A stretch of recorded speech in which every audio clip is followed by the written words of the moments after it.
Super right. உங்களை சந்திக்கிறது ரொம்ப சந்தோஷமா இருக்கு. இன்னைக்கு ஒரு டாபிக் நம்ம பேச போறோம். என்ன டாபிக் பாத்தீங்கன்னா, இது பாத்தீங்கன்னா உடல் உறுப்பு தானம் பற்றிய விழிப்புணர்வு. சரிங்களா? இன்னைக்கு இருக்கிற உலகத்துல ஒருத்தர் இறந்தே போனாலும் அவனுடைய உடல் உறுப்பு தானம் பற்றியும் ஐடியா இல்லை. சரிங்களா? எப்படி ஒரு நேரத்துல வந்து ரத்த தானம் பண்ணுறதுக்கு முடியாம போனதோ, ஆனா இப்போ வந்து ரத்த தானம் பண்ணுறதுக்கு ரெடியா இருக்காங்க. அதே மாதிரி உடல் உறுப்பு தானம் பண்ணணும் அப்படிங்கிறது நம்ம நோக்கமா இருக்கு. ஆனா யாரும் முன்வரது கிடையாது. அதுக்கு என்ன காரணமா இருக்கும் அப்படின்னு பார்த்தீங்கன்னா, நிறைய காரணங்கள் சொல்றாங்க. நிறைய காரணங்கள் ஒன்னொன்னா சொல்றாங்க. இதனால ஒரு காரணம் சொல்லல. சில பேருக்கு வந்து சில ஆர்வம் வந்து சரி இருக்காது, சில ஆர்வம் வந்து நல்லா இருக்கும், சில பேர் கண் தெரியாம இருக்கும், சில பேருக்கு உடல் உறுப்புகளுக்கு நோய்கள் இருக்கும், இதனால வந்து சிக்கல் வரும் அப்படின்னு சொல்றாங்க. சரி, இது ஒரு பக்கம் இருக்கு. இதெல்லாம் வந்து ஒரு பர்சன்டேஜ் தான், இதெல்லாம் ஒரு பர்சன்டேஜ் தான். ஆனா ஒரு நாளைக்கு கிட்டத்தட்ட ஒரு 1 கோடி பேர்ல 1 லட்சம் பேர் இறந்து போறாங்க. சரியா? அந்த இறந்து போறவங்க ஏதோ ஒரு காரணத்துல ஆக்கிட்டாயோ இல்ல ஏதோ ஒரு காரணத்துல மூளைச்சாவு சாப்பிடுறாங்க. சரியா? அவங்களுக்குலாம் வேற எந்த பாதிப்பும் இருக்க வாய்ப்பே இல்லை. ஆனா என்ன பாதிப்பு வந்தாலும் எந்த உறுப்புலையும் இந்த நோய் வந்து தாக்கக்கூடாது, தனித்தனியாக உறுப்பு இல்லாம. சரிங்களா? அப்ப அவங்க இந்த தரத்துக்கு முன் வர்றது கிடையாது. அதுக்கான காரணம் என்ன? காரணம் என்னவா இருக்கும்? நீங்க காரணம் பேசலாம். அதாவது என்ன, இதுக்கு காரணமா இருக்கும், இது காரணமா இல்லை, இல்லை இது பண்ணலாம், இது காரணமா நீங்க சொல்லலாம். சரியா? சரி, நம்ம உடல் உறுப்பு தானம் பண்றதுக்கு நம்ம என்ன பண்ணலாம்? என்ன பண்ணலாம்?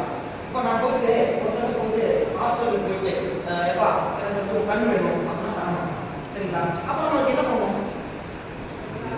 முறைப்படியா எந்த ஹாஸ்பிட்டல் போய் பதிவு பண்ணணுமோ அங்கே பதிவு பண்ணணும். இல்லை ஒரு பிரைவேட் ட்ரஸ்ட்டோ அல்லது கவர்மெண்ட் ட்ரஸ்ட்டோ இருக்கும்போது அங்கே போய் நம்ம வந்து பதிவு பண்ணுற மாதிரி இருக்கும். பதிவு பண்ணி வச்சோம்னா அவன் இறக்கும் போதோ அவன் இறந்ததுக்கு அப்புறமா நம்ம 15 லட்சமோ அது ஒரு நமக்கு கிடைக்கும் வாய்ப்பு. ஃபர்ஸ்ட் ஓகேங்களா? இதை போய் நம்ம வந்து எல்லாருக்கும் தெரியப்படுத்தணும். இது ஃபர்ஸ்ட் தெரியப்படுத்தணும். நம்ம பதிவு பண்ணணும் அப்படின்னு தெரியாம நம்ம கேட்டாலும் தரமாட்டான். ஃபர்ஸ்ட் பதிவு பண்ணணும். அந்த பதிவு பண்ணதுக்கு அப்புறம் தான் நமக்கு ஒரு வந்து நமக்கு கிடைக்கும். ஓகேங்களா? இது ஒரு.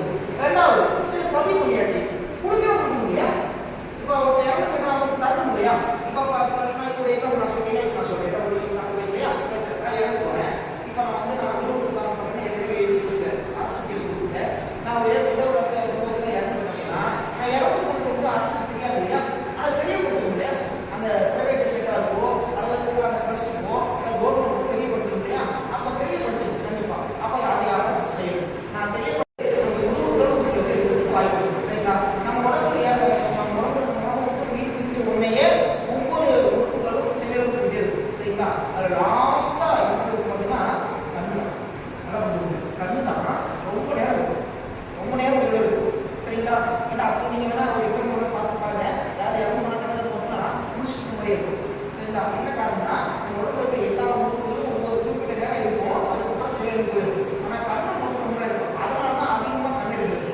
அதிகமாக நான் இறந்துக்கு அப்புறம் குறைஞ்சது 3 மணி நேரம் கண் உயிரோடு இருக்கும். 2 மணி நேரம் கண்ணு உயிரோடு இருக்கும். சரிங்களா? அப்போ அதனால தான் கண் தானம் அதிகமாக நடக்குது. சரிங்களா?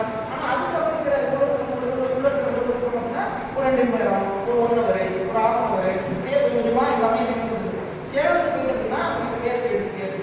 அதனால தான் நம்ம உடலுக்கு நம்ம பண்ணும்போது அந்த செயலை வந்து மக்கள் செயல்படுத்தணும். சரிங்களா? இப்போ நானே போயிட்டு அப்படின்னா இந்த சொந்தக்காரங்களோ தெரிஞ்சவங்களோ நம்ம சொல்லணும்னா அவன் தெரியப்படுத்தணும்னா இந்த உடலுக்கு தடுத்து இன்னொரு 10 முடியும். சரி, ஓகே. ஏன் உடலுக்கு தரம் பண்ணணும்? அடுத்த கொஸ்டின். சரிங்களா? இப்போ நான் இவனா விட இந்த உடலுக்கு என்னுடைய உடலுக்குள்ள இருக்கிற எல்லா உறுப்புகளும் இன்னொரு யாருக்கும் புண்ணியமா இருக்கு கிடைக்கும் இருக்கலாம். சரியா? அதுக்கு சேர்த்துனா நான் அவங்க மூலமா நான் உயிர் வாழ்வேன். நான் இறந்தாலும் கூட உயிர் வாழ்வேன். இதை நான் எடுத்து சொல்லணும், மக்கள்கிட்ட எடுத்து சொல்லணும். சரியா? இப்போ அதனால தான் உடலுக்கான இன்னும் பண்ண முடியாத காரணம் மக்களுக்கு போய் இன்னும் முழுசாக சேரலை. இந்த உயிருக்கு போய் சேரலை. அப்போ சேர்க்கறது நம்மளுடைய கடமை இல்லையா?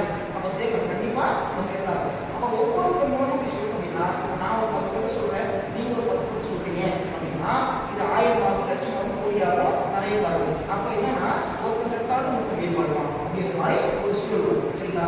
இது எல்லாமே நமக்கு எழுது, எல்லாமே நமக்கு எழுது. அப்ப இதுக்கான சிக்கல் இருக்கு, தீர்வு இருக்கு. சரியா? சிக்கல் என்ன?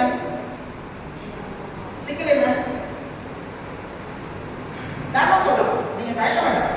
நீங்க உங்களுக்கு என்ன தோணுதோ சொல்லலாம். சிக்கல் என்ன? யாருக்கும் சேரல. Very good, super. அதாவது உடல் உறுப்பு தானத்தை பற்றிய விழிப்புணர்வு மக்கள் மத்தியில் போய் சேரல. சரியா? இது சிக்கல். அப்ப அது தீர்வு நம்ம போய் சேர்க்கணும். நம்ம கொண்டு போய் சேர்க்கணும். அப்ப நம்ம முன்னாடி முன்வாங்க, நம்ம முன்வாங்க. சரிங்களா? யாரும்